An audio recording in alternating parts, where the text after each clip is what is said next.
All right, how we doing, everybody? Let's go ahead and I'll give everybody a couple more seconds to click view on this and see if we can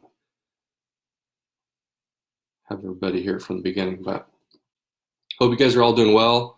It is, oh boy, is it Sunday morning? I'm not sure. All these days are starting to run together.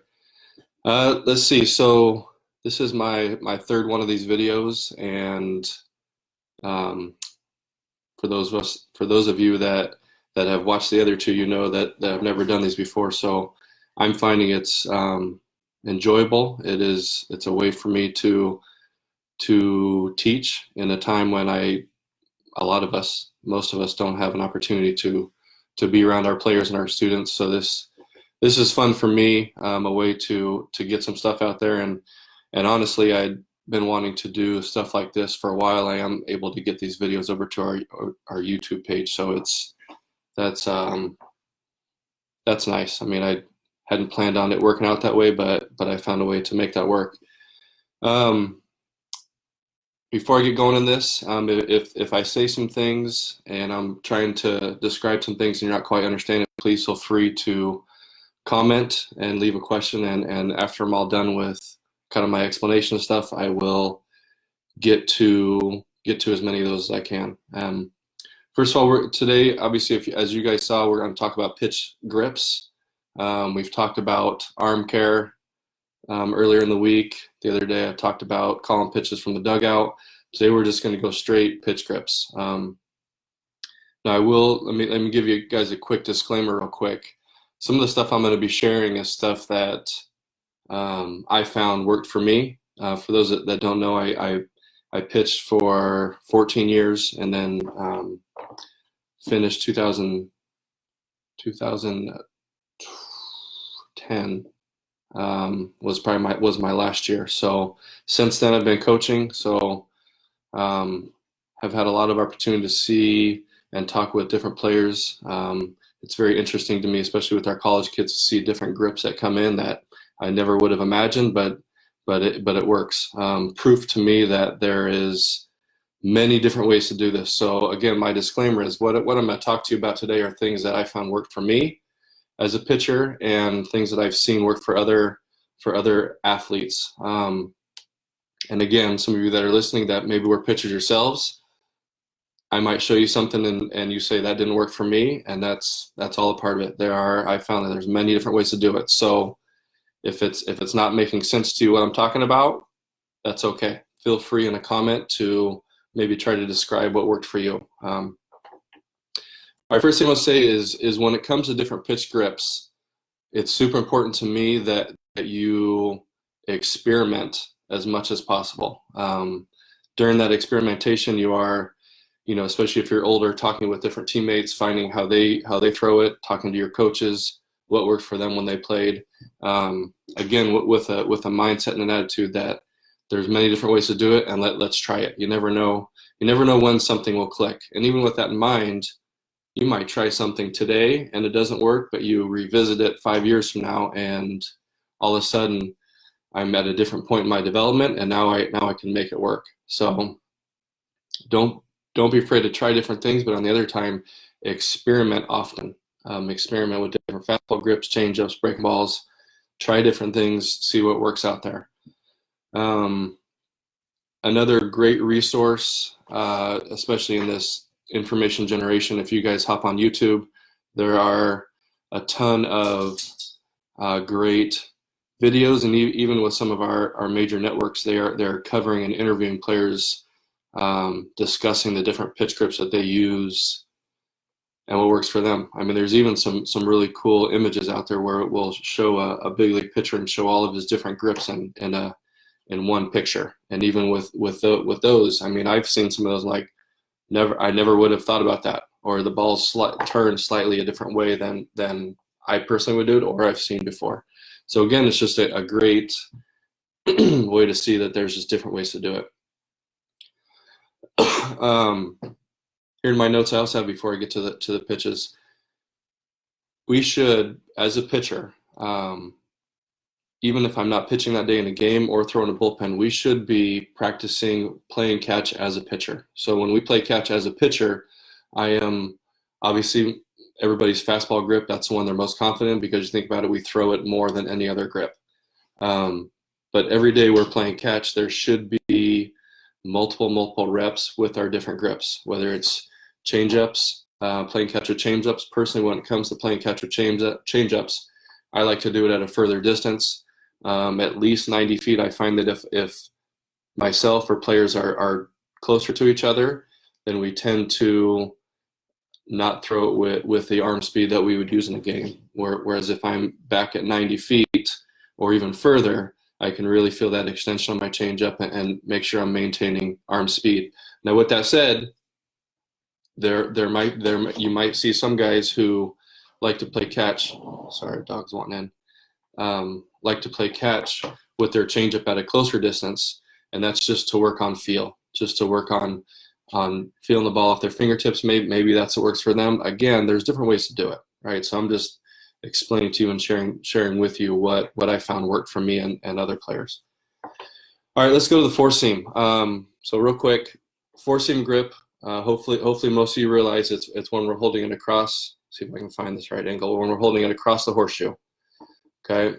Now the reason that it's called a four seam grip is that when that ball flies through the air, okay, as that ball's spinning, there are four seams that are hitting the air. Okay, so that's going to give the ball usually a truer flight.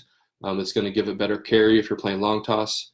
It's a grip that usually most pitchers can control better than a two seam. Now again, that's not saying that's what everybody does, but we have found that a four seam is usually a more popular fastball when it comes to fastball command. So again, when that ball flies through the air and it's spinning fast, getting that backspin and those four seams hitting the air can give it that carry. Now, with the four seam grip, if you watch Major League Baseball consistently, you'll notice that there's been a shift in the approach to pitchers, and you're seeing more guys pitching up in the zone. And the reason for that is the analytics side. We understand a lot more about spin rate now. So when that baseball is backspinning, and there's some guys that can backspin it really fast, that backspin, like I said a second ago, gives the ball more carry. And that carry, sometimes even at 60 feet 6 inches, it can kind of give the illusion that, and again, being up on the slope on the mound, it can give the illusion that the ball is almost rising, right? So you're seeing a lot of these guys that are able to spin the ball extremely fast, that you will see those guys pitch up in the zone more often. So again, that's why you might see that. And then there's some guys who may not spin it as well, and they tend to be more of two seam guys. Okay, so that's the next. Or let me go back to the four seam. On the four seam grip, if you are throwing a pickoff, if you're playing long toss, or you're doing a pitch out, or if you're throwing an elevated fastball, I really recommend going with the four seam. Imagine if you're a first baseman and a guy has a two seam grip in his hand and he turns to throw a pickoff to first base, and then here comes a nasty sinker. Okay, extremely hard to handle. So again, four seam grips when you're doing a pickoff, pitch out, long toss, or elevating a fastball. All right, so to get to the two seamer. A lot of different options with the two seamer. Okay, we got just the standard right on top of the seams. We've seen guys that will tuck their thumb underneath. I think we've seen Scherzer is a guy that does that. But again, that thumb, it's really a comfort thing, and some guys can get it way underneath like that and command it, control it. Not everybody can. Not everybody can. So again, finding a spot with your hand that's comfortable, where you're getting that movement, but also command. Okay, and so the reason that a two seam, we can go back here on the seam this way, we can be on top, we can even go across the seams like a lot of us were told to throw the fastball when we were younger. The reason that ball tends to have a little bit more run to arm side. So if a righty's throwing, that ball's going to run to my arm side. A lefty ball's going to move towards a right-handed batter. As a lefty's throwing, the ball would run more towards the left-handed batter. But the reason that's happening is you have the seams on the side of the ball that some guys, their hand is slightly angled. So when they're throwing it, that ball is spinning. It has the backspin, but it has a different angle with how those seams on the inside of the ball are hitting the air, and it tends to push it. So again, you see those guys that have really good fading fastballs or really good sinkers. Sometimes it's a finger pressure thing, and they can turn it over, but it's usually a hand angle, a wrist angle at release. And then also, I'm sure most of you know that when we get to release, right after release, we tend to pronate. There's a natural pronation that happens on all these pitches, even breaking balls. There's a natural pronation that happens. Some of these guys hold on to the ball for so long, or if you think back, guys like Pedro Martinez, he's known for having, I think his middle finger is longer than most people. So because of that sort of thing, these guys tend to get different action on the ball with that type of stuff. So that's the 4-seam, the 2-seam. Before I move on, with younger players, and I'm talking 7, 8, 9, 10-year-olds. Okay, a lot of us, myself included, we started out with more like a 3-finger fastball, right? Because our hands were too small, and it ended up being more just grab it, and someone tried to get us to hold it a little bit more properly, and that's what we ended up with. When kids transition from 3 fingers to 2 fingers, the biggest issue we see is that they take their ring finger and they go from on top to completely underneath the ball. And then when they go to throw it, the ball shoots out to the side. It's got weird spin on it. And the biggest reason is that ring finger. So the ring finger is what gives stability of that ball in our hand, right? So if I have this grip, okay, that ball isn't going to slide out of my hand. It's solid in here. But when I take that finger way underneath, I lose stability. If you're having a hard time understanding what I'm saying, go grab a baseball and try it yourself. So when you have younger players that are having a problem and they don't want to because they're saying it's uncomfortable, when they're having a problem with transitioning to a 2-finger grip, pay attention to that ring finger. Okay, they should be able to take that grip, turn their hand sideways, take their thumb off of the ball, and still be able to have that ball securely in their hand. If that ring finger is way underneath, they're going to take that thumb off, and that ball is going to fall right out of their hand. So that is something that I've noticed over the years. When kids say they can't throw a 2-finger, or they don't want to, or it's uncomfortable, it's usually a ring finger issue. So pay attention to that. All right, one seam fastball. Not a lot of people have heard about this. So again, we got a 4-seam, we have a 2-seam, and a 1-seam is going to be something where we have a seam between our fingers. Sorry, I need to find the right angle. And the reason they call that is some guys may be up on the seams a little bit too. But the reason they call it a 1-seam is because when that ball is spinning through the air, there's almost like one seam is hitting the going down the middle of the ball when it's spinning.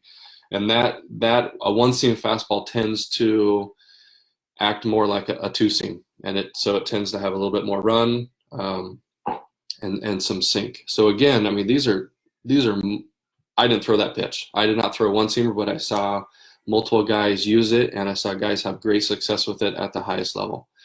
So again, just another variation of a fastball grip that isn't our standard 4-seam. And then from there, a no-seam would be having our fingertips on no-seam.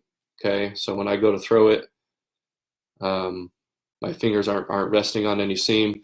So because of that, understand that when we're throwing a pitch, and on a 4-seam we usually want, or any sort of fastball that we're trying to get some velo, we want our fingertips on the seam so that we have something to pull off of, make that thing spin as fast as we can, and it also helps with velocity sometimes. So when we're throwing a 1-seam or a no-seam, okay, these are baseballs that we don't necessarily have anything to pull with.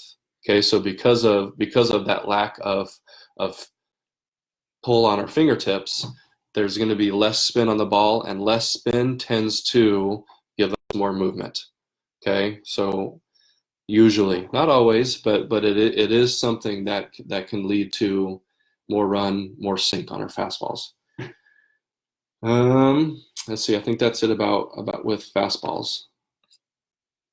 All right, curveballs. So I'm going to go down in an order of these, which for me are universal signs from a catcher. So fastballs is one. A two-seam fastball would usually be a wiggle of the finger. Curveball is two. Slider is a three. Changeup is usually a wiggle. So I'm going to go down these in the order of that. I know that at the lower level, when kids are just starting to learn a changeup ends up being a two. And then we see kids get to the older age when they start having multiple pitches and they kind of get all messed up on the signs. So that's just the order, excuse me, that I'm going to be going with these. All right, so a curveball. The grip that I used, okay, so four-seam fastball, then just turn it slightly, okay, and my middle finger would be resting on this seam, and I would always hold it to where this horseshoe was coming down and running into my knuckles. Okay, now some guys may hold it on the other side of the horseshoe. Again, it's a comfort thing. I've seen pitchers who hold it like this, have a hard time spinning it, and I'll have them try this grip, and for some reason that seam being here just tends to give them a little bit better grip on it. I don't know why, but again, just as coaches, we need to have options, right? And knowing that there's different ways to do it. We have different things in our toolbox that we can offer these kids when things aren't working, or just if they're trying to learn a new pitch. I know that there's multiple ways to do it, and this is what we've seen that works. All right, so back to the curveball. Middle fingertip pressure, and then for me, I would always cut the ball in half. So my thumb would be on the seam underneath, middle finger on the seam on top. Okay, and we all should be able to snap. Okay, so think about if I get my hand sideways and I go to snap and I pull my wrist forward, that motion, okay, what my middle finger's doing, what my thumb is doing, what my wrist is doing, what my hand is doing, that motion is how we throw a curveball. Okay, that at least how I was taught, that motion is what is going to give it that true spin. Okay, so if I think snap, okay, that snap is going to really help me be able to pull down on that pitch and try to get as tight as spin and make that ball spin as fast as it can with velocity. Okay, so again, spin plus velocity is where we get those curveballs that you see that are just coming in, they just drop.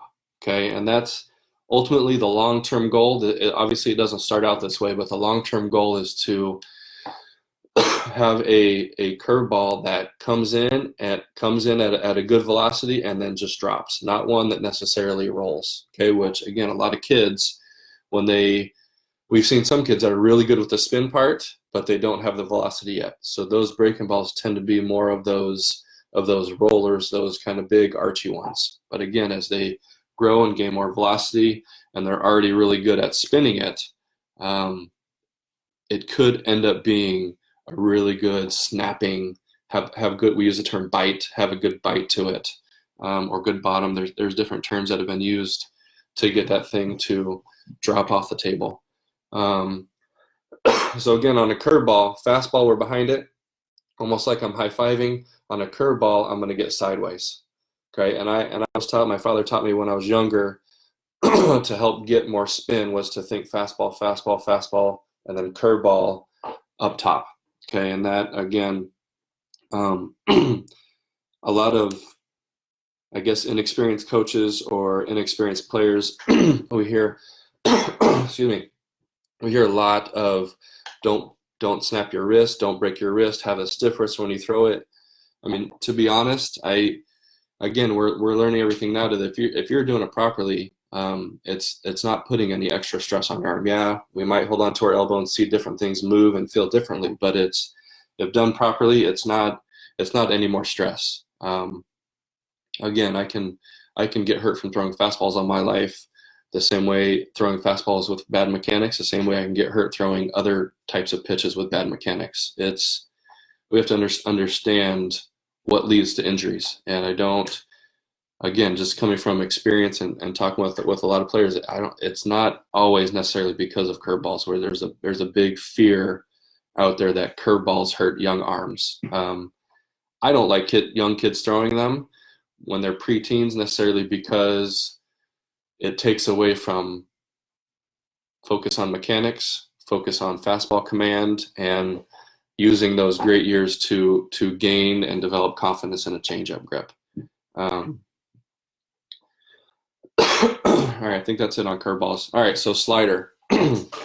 So fastball, we're behind it like a high five. Curveball, we're almost like a karate chop position. So on a slider, we're going to come back to being behind the ball. Okay, and as far as grips go,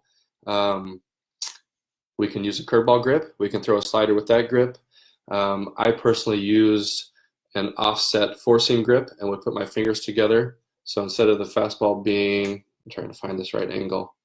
Instead of a fastball being here, I would turn the ball slightly, have an offset four-seam, and go middle fingertip pressure. So on a slider, we're going to come through and we're going to stay behind it like a fastball and snap our fingers in front of the ball. Almost hook in front of the ball. Sorry, not snap. We're going to come and hook in front, and as a righty, I'm almost going to be hooking down towards my left hip, right? And so that sort of spin, fastball has backspin, curveball has topspin. A true slider is going to have more football spiral type spin, right? So that's going to give it, whereas a curveball breaks more straight down, maybe a little bit more to glove side. A slider is going to stay more on the line of the fastball and then move, have more of a flatter break, and be harder than a curveball. Okay, so again, I'm going to be behind it like a fastball, come through that with that. This one you're going to feel come off your middle fingertip. I'm going to come through and really feel that snap at the last second, snapping in front of the ball. Let me back up real quick to the curveball. On a fastball, we get extension. We want to get it out there, reach, and get the extension. On a curveball, I'm almost going to stop short. I don't want to get full extension. If I get too far extended, sometimes I can get through. I can extend past that point of being able to get in front of the ball, right? So on a curveball, I'm almost going to shorten my arm a little bit and really feel that I'm pulling down and my arm is staying short, really able to get in front of the ball to get that spin. Sorry, I forgot to mention that. So on a slider, it is somewhat similar. I'm behind it like a fastball, but I need to make sure that I can get in front of the ball the way I need to, versus getting so much extension that I'm not giving my my hand and fingers a chance to do what they need to do. So again, important to understand extension versus staying short and getting that hook or that pull. All right, so next one's a cutter. On a cutter, so for me, that grip that I just showed you guys, where I do an offset four seam, for me, I threw my cutter and my slider off of this same grip. Now again, I've seen guys throw cutters off of that type of curveball grip we just showed. I was taught that a cutter is essentially a fastball, but just with a different access of the spin, right? So a fastball has true backspin, okay? And a cutter is I still want it to look like a fastball and not be able to see different seam spin, right? But I want that instead of spinning on this axis, it's just tilted just a little bit, right? So that from there, again, I want backspin, just tilted backspin, right? And that tilt backspin is going to cause the ball to just almost glide, right? And again, if I'm throwing it with velocity and I have that good spin, everybody should know who Mariano Rivera was, or is, and that cutter that he threw, the guy was just tremendous at it, right? So that ball just had a little bit of sideways spin, just like a fastball, but which caused it to glide and almost cut. So on a cutter, right, I'm going to have that off-speed spin, and when that ball comes out, instead of being backspin, it's going to come out, and my fingers are almost going to pull on the side of it. Versus curveball's hook, pull. Curveball is hook, or slider is hook, and a cutter is I'm staying behind it and almost pulling down the side of the ball. So again, different different variations of fastballs. There's a lot of them, right? That's not necessarily in the fastball part of this, but it is tend to be called a cut fastball because it's got fastball spin. It's just different axis of the spin causing the ball to react differently. All right, changeups. There are a ton of different variations of changeups. Okay, I talked about this. If you guys watched a couple days ago, I talked about changeups a little bit.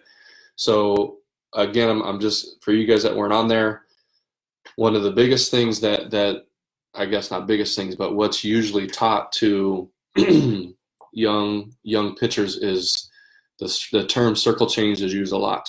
And because of that, we all think that we need to, young pitchers think that the only way to throw a changeup is to touch your thumb and your pointer finger together. Well, with small hands, when they go to do that, it pulls the ball down into their palm, and because of that, it makes it hard to throw. If you try it yourself, go grab a ball, put the ball into your palm, and go to try to throw it as hard as you can, which is what we're supposed to do on a changeup. We need fastball arm speed. So go out there and get that grip and try to throw it, and you will find that it's really tough to do. And usually that ball will go straight down into the ground, right? If I have a kid that we're just learning this, or I haven't really worked with him before, have him throw a changeup, I see his grip, I tend to usually know where it's going to go.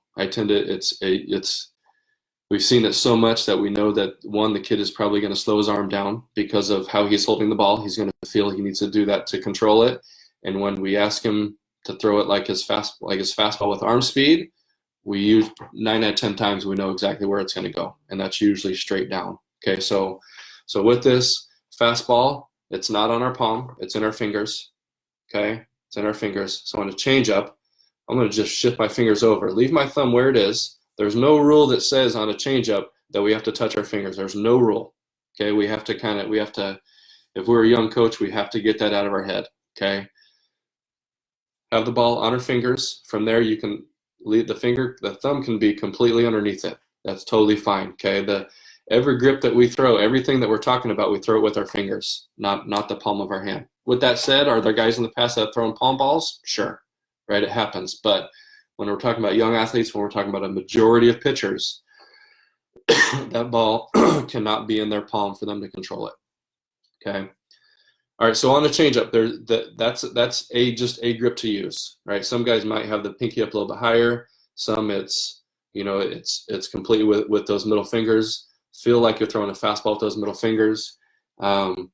We find the most success with young pitchers to when they're thinking, have a loose grip and a loose wrist. Okay, there's a lot of other tricks, but think about when we're throwing a fastball, what does our wrist do? We get a lot of snap. That's what helps us backspin the ball. That's what helps us actually get a little bit of velocity. We don't realize it, but that's excuse me, that's where a lot of that's coming from. So an easy way to take 2 to 3, sometimes 4 mile an hour off of a changeup is to take that snap away. Maintain arm speed, maintain tempo in our delivery, but just don't snap. Take that snap away. It is by far one of the most successful ways that we found with young pitchers developing a changeup and it's funny, they usually start controlling a little bit better too. So command the ball better and take some velocity off of it. So very easy way, and because of that, because we're not snapping, the ball is spinning slower. So because of that less spin, like we talked about earlier, we tend to get a little bit more action off of the ball. Okay, so it really helps a lot with changeups, finding ways to take spin off of it. For me personally, my changeup, again, remember I've been working on changeup for 20, 25 years. I will take the same grip that we're talking about, okay, and I will pronate it in my hand just a little bit, right? My middle finger is usually on that seam, and when I go to throw it, okay, I will get some sort of pull with my pointer finger, my index finger, pulling down inside the ball to get some pronation, to get a little bit of sideways spin. And so again, if you're coaching older players, if you're coaching college players, maybe even professional, advanced high school players, they might be ready for something like that.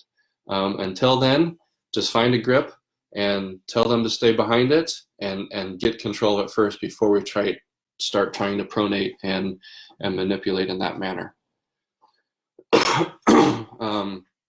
Some other tricks on changeups. I saw a video of Jamie Moyer years ago. Most of you hopefully know who Jamie Moyer is. He was doing an interview talking about how he throws his changeup, and this was when I was still playing when I heard this.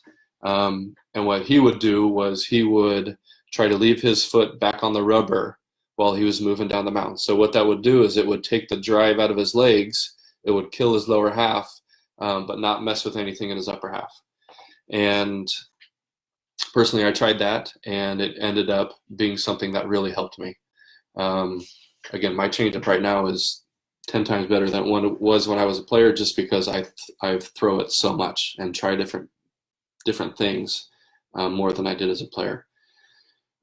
So finding ways to kill your lower half can be ways to take speed off the changeup, whether it's trying to leave your foot on the rubber, whether it is thinking about taking the drive out of your legs, and more of just falling down the mound versus driving down the mound. We've heard of players curling their toes. We've heard of players shortening their stride a little bit, landing more, if they're a heel guy, landing on their heel when they pitch, more landing on the ball with their foot. We've seen guys think about not turning their hips as hard, not turning their shoulders as hard. There's a ton of different ways to do it. The biggest key with any sort of thing like that you try is you have to have to maintain tempo in your delivery. It has to look like you're throwing a fastball, and you have to maintain arm speed. Okay, especially the older we get, you start getting up into high school, college for sure, professional, definitely for sure. The hitters start becoming good enough to where they can react quickly to different things in the delivery like that. When the kids are younger, you see it all the time. They'll completely change their delivery, and Ephus pitch comes in, and it tends to work. But the older the kids get, it doesn't work. So if we start helping kids understand that type of stuff sooner than later, the more prepared they are for later, instead of just kind of letting them get away with these things that are just short-term fixes. All right, last one, forkball or a split. Okay, I personally, the only time that I threw one in a game was when I was over in Japan later in my career, and everybody over there threw a split finger fastball. So my coaches wanted me to try it. I tried for a whole season, was horrible at it. Actually, I threw one in a game one time, and one of my former teammates in America hit it like 400 feet. Right, so it just wasn't. I couldn't get it to do what we all want to do. Every once in a while, I was able to turn it over, a little bit and get a little bit of run, but I wasn't consistent with it. Okay, but so on a forkball, okay, so if a two-seam fastball is here, a split finger fastball is going to be when our fingers are split just a little bit, right? And again, because of some guys have different angles in their hand and wrist at release, that movement or that that spin or taking my fingers off of the seams and getting less friction or power behind the ball, it's going to take a little bit of speed off the ball, less spin. Two-seam spin is going to cause it to where you see these guys with really good split finger fastballs. It acts more of a changeup, and guys who struggle with changeups, some of them usually tend to go to split finger fastballs. Again, because of that. Again, it's, I don't know if I would really have a younger player try it, but if a kid starts getting up into high school, college, professional, and they are just really struggling, it can be a great change-up option. So the difference between a split finger fastball and a forkball. Okay, forkball is really jammed in there. Okay, and when guys throw this one, it tends to more of knuckle and tumble. Okay, whereas a split finger fastball still has backspin like a normal fastball and acts more like a two-seam with that fade and that sink. Whereas a forkball, that ball is really jammed in there, and it comes out more of a knuckleball and has tumble and goes straight down. Some guys are good enough. And if you're a guy that throws a forkball, I would recommend experimenting and being able to command angle of movement, okay, or direction of movement. Some guys can make it go straight down on purpose, make it go arm side on purpose, and make it go glove side on purpose. If you're a forkball guy, and you're at a point in the development with it where you are starting to notice that type of stuff, I would run with it. Especially for younger catchers, to not know where that thing is going, especially for a guy that throws hard and has a nasty one, it's a very uncomfortable spot. So really work on that stuff. Glove signs. So from a pitcher to a catcher, I've seen that, again, just one of the little nuances of the game that aren't necessarily taught. When kids are throwing bullpens, first, they should be throwing all their pitches. Never should a kid go throw a bullpen and only throw fastballs, right? If I'm throwing a changeup already, if I'm throwing breaking balls, I should have a routine that involves all the pitches. Within that, there should be, I have a glove over here, there should be signs that, and again, for me, I don't like the pitchers having telling the catcher verbally what's coming and where it's going to go. Okay, so that's what the glove signs are for. So if we just flick forward, okay, that's going to be a fastball. If I open my glove and come straight back, that's a changeup. If I turn my glove over and go this way, that's a curveball. Sideways is a slider. If I'm going to throw a two seam, I just have the ball in my hand and I just go like this. Okay, and not straight down, but just a little bit to the side. That's telling my catcher that that's the action that it might have. That's my two-seam grip. If you're a guy that throws a cutter, just grab the ball and just go like this, right? And again, this is usually slider. If you're a cutter-only guy, then use that for your cutter. But if you have both, I think it's important that your catcher knows that this one is either going to have bottom to it, it's going to drop, or it's going to stay on the same line and have a little bit of cut, right? Again, I'm communicating to my catcher what I'm throwing, and then for location, right, I should flip side to side, elevated fastball, breaking ball in the dirt, backdoor, whatever it is. I can do all of that stuff with my glove to make sure that my guy back there knows where the ball's coming and what I'm throwing. Super important for me. Again, just teaching these kids, it's just a part of the game. Some people may not think it's necessary, but again, little things that kids enjoy. You wouldn't realize it, but excuse me, but they do enjoy that. All right, see if there's any questions here. Hi, Jonesy. Buenos dias. Let's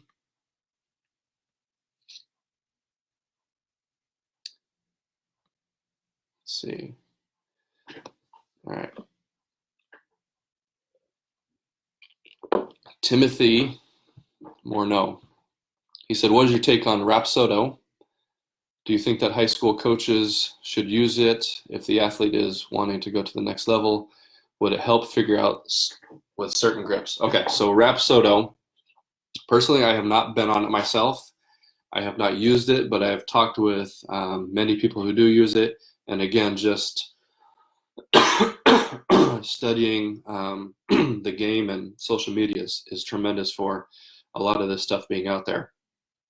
So what Rapsodo does is my understanding is it shows velocity, it shows angle on the pitch, so the angle of the spin, and it gives spin rates. I'm sure there's other things in there. Spin access is what I'm trying to say. And I'm sure it gives other things, but that's what it sees. And I actually just talked to a local high school coach about this a couple days ago. And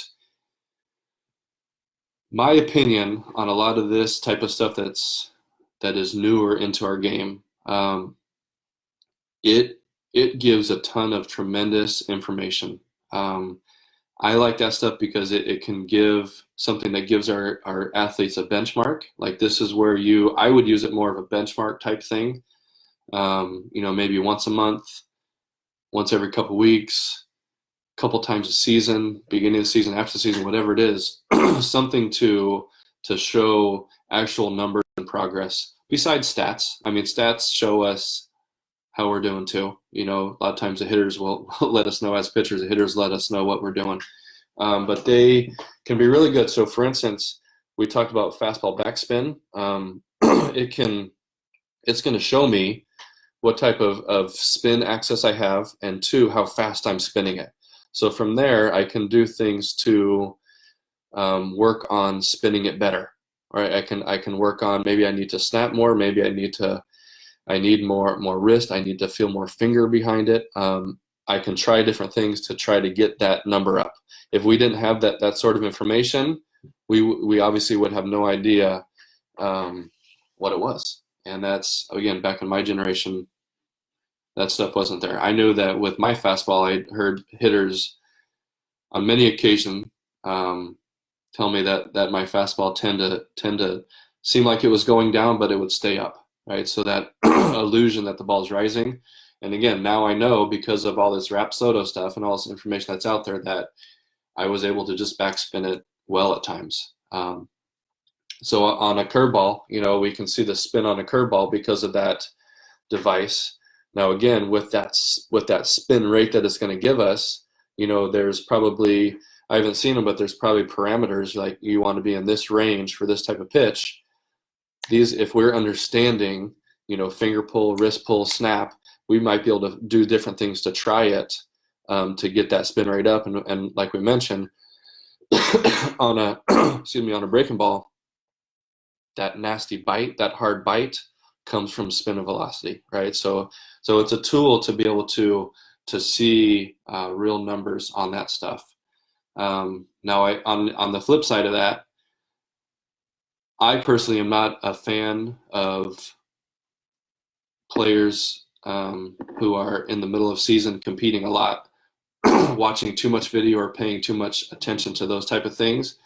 Can some athletes do it? Sure. But I have really seen it, excuse me, get in these kids' heads so much that when they're out there competing, they are thinking more of how they want this ball to spin, or what spin rate was on that, or I'm going to make the ball spin at this many RPMs, or whatever numbers on there. And to be honest, that can take us away from being in the moment and competing and visualizing and thinking ahead about what I want to happen right here.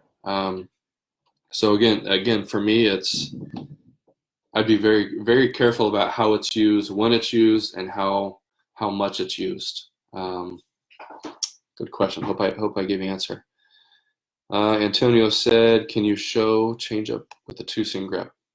So I think I was showing that earlier, right? So it would just be right here. Obviously, you would have a 4-seam grip, and a 2-seam grip would just be here. Again, if I have different variations of a 2-seam type grip, there's not just one way to do it. Try different grips, experiment, put that seam between your fingers, put your fingers on top of the seams, see what works. Let's see.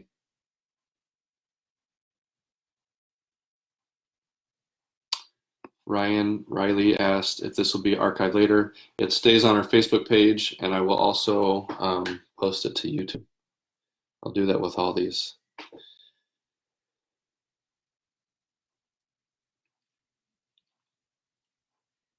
All right, what's up, Cole? How you doing?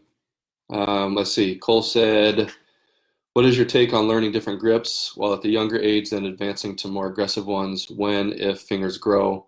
So obviously we all start with fastball. Start with the fastball grip. Again, what we talked about earlier in this video, understanding ring finger placement on a 2-finger grip fastball. That's got to be one of the first things. For me, once a kid starts pitching, everybody, I just wanted to hop back up on here. It looks like my other video got cut off. So I'll piece these together and put them all as one video when I put on YouTube later. But Cole asked, looks like it cut me off there in the middle of when I was answering Cole's question. He said, "What is your take on learning different pitch grips while at a younger age and advancing more aggressive ones when and if the fingers grow?" For me, when kids usually start pitching, which is usually 8, 9, sometimes 7, For some kids, it's later on in life. I'm usually going to, obviously we all start with a fastball. For me, immediately, we're going to start introducing a changeup grip. Now, again, it's not going to be great, but for me, it's just a matter of getting that kid comfortable with a different type of grip in his hand. The end goal is that when these kids get up on into high school, they're not trying to learn anything new. And again, just like we talked about a couple days ago with pitch calling, if the kids are doing it from day one, it should become second nature. So I just want to start that stuff as soon as possible. When it comes to introducing off-speed pitches, spinning the baseball, breaking balls, a kid needs to show me body maturity. He has to show me that he has made some progress on his delivery. He's got good balance, good strength within his delivery, consistency, and then just overall, like he's a pitcher. That we are showing signs of being able to command the ball more often than we were as a 9 or 10-year-old. With those things combined, it probably is time, and it's probably around the time that we're getting to some sort of intermediate or full-size field that we're ready to start learning those type of pitches. Hopefully that answers your question. Let's see. Last one here. Glenn Harris said, would you use a two-seam fastball versus staying with the four-seam? Or when would you? Do you use them in certain counts for a high school pitcher?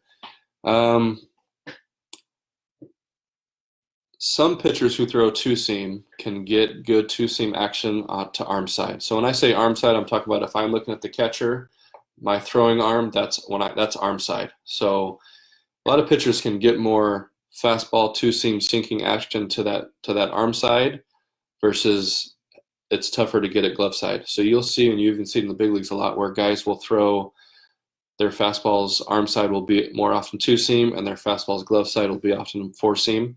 That could be something you try. Again, for me, that's a comfort thing. I wouldn't say you have to throw two seams in these counts or you have to throw four seams in these counts. I mean, there might be days when they're out there and a two-seam grip is working better than their four-seam or vice versa, right? If I don't have feel for my two-seam, I'm probably not going to throw it as much that day. Doesn't mean I'm still going to try it, right? My warm-up pitches, I'm still going to try it and see if I can get feel. If it's a ground ball situation, this is a good time for my two-seam, I'm still going to try it, right? I'm definitely not going to give up on it, but it's important for pitchers to learn and understand that feel that, maybe this is a time when I normally throw a two-seam, but it's just not working right, so let's just go four-seam, and vice versa, right? So I think that's it. I don't know if there's any more questions. But anyways, sorry about the interruption there. Again, I'll piece these together. I'll put them together when I put on YouTube later. But as always, thanks for joining. If you are on Instagram, feel free to follow us on there. We're on Twitter also. Obviously, we're on YouTube. I keep mentioning that. Sometimes on the different platforms, not everything I put out there reaches all the platforms, so feel free to join us on all those. And then as always, feel free to visit our website, baseballdudes.com. Not only is that where people here locally go for our business type stuff, but we got a bunch of good content on there for anybody across the world. So anyways, thanks you guys for joining. Again, sorry for the delay. I'll piece these together and it will look better with the final version. All right, thanks everybody. Have a good rest of your day.